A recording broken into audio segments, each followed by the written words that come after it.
He wandered all over the plaza, unsure of where he was headed, and somehow he ended up in a place that looked all too fancy for a poor buck like him. Then again, maybe it wasn't as fancy as it looked. It didn't look like the doze around could afford many clothes. Before the gills of his mind could add one and one, a small flickering light coming from the small tent nearby stopped Ada's train of thought.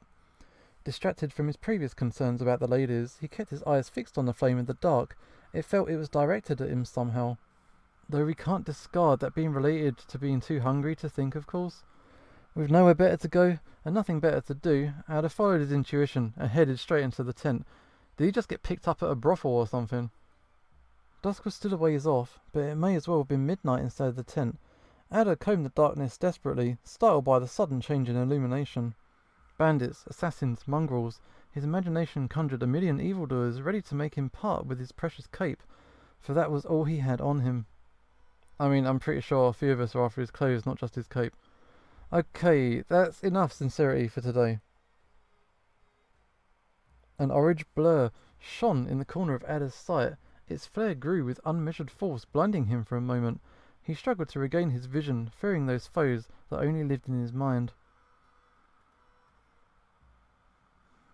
But once more, there was no such thing. Bathing in the light of an orb that was filled with fire, shaded in ways that made no sense whatsoever, awaited a feminine silhouette. A very feminine silhouette. Took you long enough. Yeah, here she is. Of course it was her. And all of a sudden, Ada wished he found a bandit instead. At least he would have known where to look then. He tried to fix his gaze on her eyes, shining above a thin pink veil that covered most of her face, but that was in vain. The sequins that hung from her neck reflected the light all over the room, dragging Ada's attention right back to them and the bra that covered the bare minimum. I have 1,000 words to call the woman in front of him, and none of them are good, so let's just say that what she was wearing would be inappropriate now, let alone then. Don't just stand there.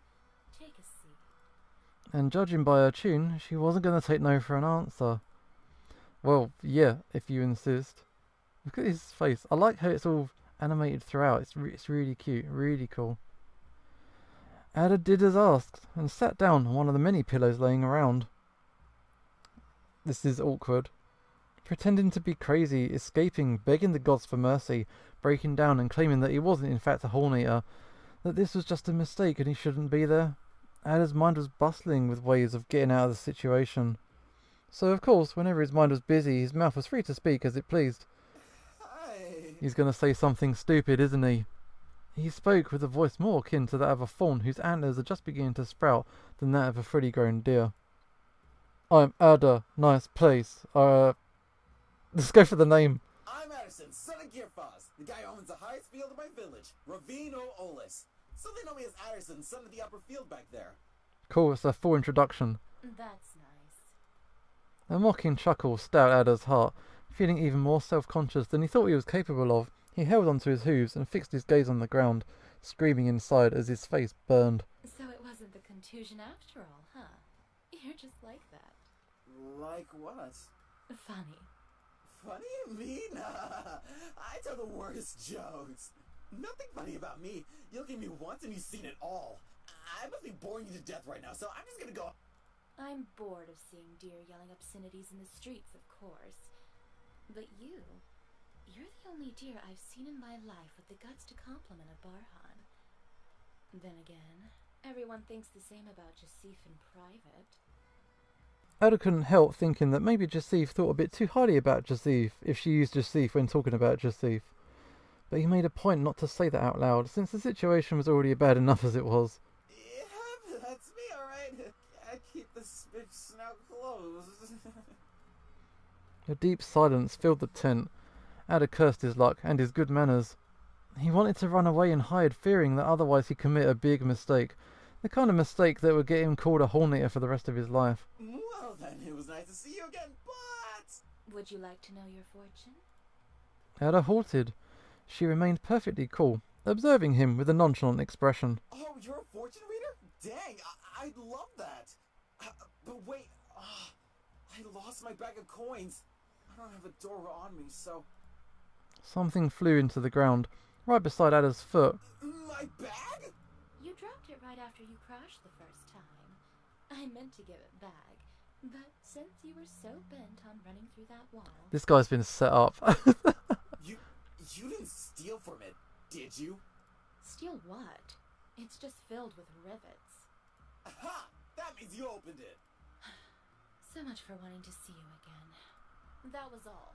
You can go now if you want. Ada felt like his gut was being punched upon witnessing such a scene. His will to leave disappeared as his biggest weakness manifested itself, a lady in distress. Lady, sure. Sitting down once more despite himself, Ada looked at Jasif with a mix of embarrassment, naivety, and just plain fear. I don't suppose you'd accept rivets as payment? That would depend on what you're paying for. Oh wow. Getting my fortune read? Just keep them. Jasif rested her arms over the crystal orb, leaning closer. Oh, are you gonna read my future? Oh my god, this guy. Your future? Why would you want to know anything about that? Life would be boring if you knew what waits around every corner. I'll read your past and justify your present. I already know those things. I don't. Her blue eyes spoke like an insinuating whisper. Her fingers walked over the cobblestone ground, heading towards Ada's own hands as her face got ever so close. The bells that hung from her sash rang as they hit the ground, reminding him once more of her less than modest clothing. But no, she was no doe. A moment of lucidity made him move his hand away, looking once more at her eyes lest he'd end up losing track of his goals in a definitive and irreparable way. I guess you could use a reminder too. The soothsayer made no attempt to conceal her disappointment, much like no one ever made any attempt to explain to her what coming on too strong means. With apparent tedium, she grabbed the crystal orb and put it right between her face and Ada's. This time, she had no more pretensions than merely watching him. Oh fire, tell me the secrets in the... yada yada, stuff in Bazaktet. I don't feel like switching languages now. Her complete lack of professionalism made Ada feel for once at ease.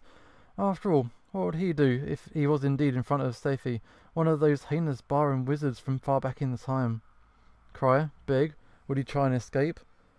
Wait, those are things he'd already thought of doing. As Ada was considering the subtle differences in the fears he felt when talking to a girl and imagined him being burnt to a crisp by a witch, she watched him. And she kept watching. And then she watched him some more. But something seemed off. The gazelle shifted her eyes and squinted, lifting her head from behind the glass a few times, and finally settled on fixing her gaze on the fire again, but she seemed to be struggling. She pressed her mouth to one side, wiggled her nose, and knit her eyebrows closer and closer as she focused on the orb until Ada could no longer hold his laughter back. Shush! It's easier with two. She mumbled the last part to herself, but Ada wasn't sure that she'd said eyes. What? You've never done it with the one idea before? Ada pressed his lips together like he wanted to make them disappear. Jasif merely rose an eyebrow. His accidental innuendo made him begin shaking from horns to hooves once more. Screw this. She pushed the orb away with an exasperated sigh. Before Ada knew what was going on, his face was in her hands, and her face right in front of his. I need to find out if it was you after all. Stay still. A drum beat in his ears. That was Ada's heartbeat as she stared at him so intently. There was a lump in his throat. He did his best not to tremble. His eye began feeling heavy, though he tried to hold her gaze. She was muttering something, words about his past, but her voice became obscured by the noise of the bells, the crackling of the fire, the sound of her own eyelashes batting against each other. No. This can't be... Ada opened his eyes, surprised at a sudden change of attitude. He was going to ask what was wrong, but instead he would have screamed if he could. Two guards were glaring at him. One of them was pointing at him with his assegai. Just who do you think you are? Who do you think I am? That was Jasif's voice, but as much as he tried to find her, Ada couldn't see her. In fact, he couldn't even move at all. What? You're not gonna trick me with that, scum! As I said, I'm nothing but a girl on her way home. Exactly. Now, get off the royal pathway immediately. Ada felt a lump formed in his throat as he unwillingly looked over the railings that he was leaning against. I don't suppose you expect me to jump off the bridge. You're right. I'll just drag you to the dungeon and end this nonsense. Your kin shouldn't even be outside after curfew. My kin? Do you mean the girls from the Desert Rose? The guard's face went paler all of a sudden. The older one seemed surprised in a different way. A sigh of relief was welling up inside Ada's chest, though he couldn't feel his chest at all. He was beginning to question his sanity altogether. Are we like hallucinating or flashbacking or something? What's going on? I assume you're familiar with that name. I'm already running late, and Miss Rochelle will be really, really worried if her favorite girl doesn't make it home before dawn. So, I thought that I could use a little shortcut. But only nobles can. Tell you what, if you could make a little exception this time, I'm sure I could arrange a discount next time you visit my home. Just say that Jasif sent you there. Jasif? I mean, if you were a doe, I would consider it, but... Wow, this racism though. I don't know. I've heard a lot of things about Jasif, and I think I'd recognize someone that goes around calling herself Queen if I saw her. I can assure you I'm... Assure me? I'm not sure I can take a gazelle's word. See, maybe I can't recognize you because you're wearing too many clothes. Wow. Ugh, what are you saying, you numbskull? What? It's her job anyway if she's telling the truth. We could let her go if she pays a little toll. This is sleazy. Oh my god. Ada felt revolted. The other guard was clearly disgusted as well. Keep it together, Sep. It's over if you take a step back. The guards didn't react to that sentence at all. It's like they hadn't heard her when her voice sounded loud and clear in Ada's ears, so he's kind of watching this through her eyes or something? But more importantly, Sep. I can pay in gold. Then we'll take that too. We? I want nothing to do with this. More for me. A smirk appeared on the guard's face, but before he could even move a muscle, a scream tore up the silence of the night. What do you think you're doing? Everyone turned around to look at the idiot yelling all the way down on the ground. Thinking you could just bother her last because she looks good enough for second helpings and then dessert. Oh, so is this him as a kid? He kind of rescued her back in the day or something. Well, you can't, Kay. That's not cool. And you'd make your moms cry if they knew. Let her go! Ada had most certainly gone crazy. What the hell is that Sandfur saying? Is he drunk? I don't know. I think he's just a horn eater like you. Hey, who are you calling a horn eater? Oh, just wait up there! Ada, the pudgy version of Ada that is, wasn't concerned with matters such as his complete lack of grace, agility, or strength. Moved by a sense of justice, he began climbing the column that led to the royal pathway. Of course he never made it. Hey! Are you still alive? Horn eater! Wow, he just dropped down. You should go check. As if I'm going to leave you alone with her. Get that old ass back to the barracks or I'm telling Elagrab what you just did. It was the older guard's turn to go pale. He lowered his helmet and began walking in the other direction. The younger guard, however, stopped for a moment to look at her. You... go home. And don't let me catch you up here again. A moment of peace, which Jasif took to look over the railings one last time. Her wannabe saviour now laying unconscious on the ground after hitting his head during a fall. And in spite of how miserable the scene was, Ada could feel a smile forming on her face. He finally understood that, crazy or not, he was seeing what she was seeing, and it was the way that she saw it. That was really nice of you. I'll make it up to you somehow. Noticing how high the bridge was off the ground, she quickly pulled away from the railing. Some other day. Yeah, not now though. Jasif turned around and began to run, lest any other patrols would head her way. As she ran, Ada began feeling lightheaded. He shut his eyes tightly once more, and when he opened them... We're back in the tent. He was back in the tent, with the gazelle staring at him. Not a moment had gone by. Ada had a million questions. Was that real? Was it a memory? Had he eaten something bad? Had he forgotten any more parts of his life due to hitting his head too hard as usual? But as he opened his mouth, he could only pronounce a single word. Sep? Sep. The redhead's hands lost grasp of his face for a moment. Her ears perked up, attracting Ada's gaze, much to his chagrin, towards her horns once more. She pulled her head back, disconcert forming on her expression little by little. It wasn't one of her conceited expressions, nor was there any mesmerizing superiority in her eyes. She looked honestly and utterly tiny for a moment, scared. Where did you hear that? Yeah, in your flashback thing. I saw something really weird when you looked at me. We were under here statue, and I was there, but I wasn't me. And I couldn't see you, but I could hear you. And I think I actually kind of remember that. Jasif raised her hand. It was shivering. You're a gaze reader. Oh, so that wasn't intentional. Anger hit her like a wave as the shock disappeared. Why didn't you say so? Get away from me! Oops. The fire in the orb began flickering erratically, casting disturbing shadows all over the tent. What? I'm a what now? Did I say something wrong? Is Sep a bad word in Gazelle speak? Oh, we've hit on something bad. Do you seriously expect me to believe that you... She looked at him with skepticism. Her eyes squinted with barely concealed anger. She was clearly sizing him up. No. You really don't have a clue of what you just did, do you? Ada shook his head almost pitifully.